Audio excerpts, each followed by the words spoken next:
warahmatullahi wabarakatuh.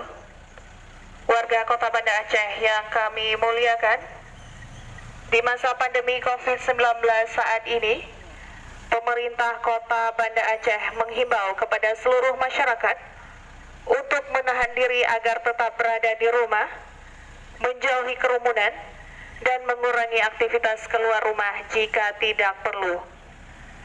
Agar penyebaran COVID ini bisa dicegah, mari bersama-sama kita patuhi protokol kesehatan dengan menggunakan masker secara disiplin, menjaga jarak, rajin mencuci tangan, dan bangun imun tubuh dengan baik. Masyarakat juga diharapkan untuk jujur dalam memudahkan proses tracing dari pasien positif.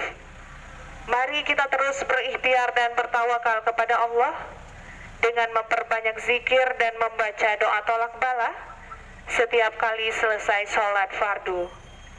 Kepada pemilik usaha warung kopi, kafe, warung nasi, restoran dan usaha lainnya, juga diminta untuk kembali memperlakukan sistem takeaway atau bungkus bawa pulang dengan tetap mematuhi protokol kesehatan. Demikian himbauan ini kami sampaikan. Atas perhatian dan kerjasamanya, kami ucapkan terima kasih.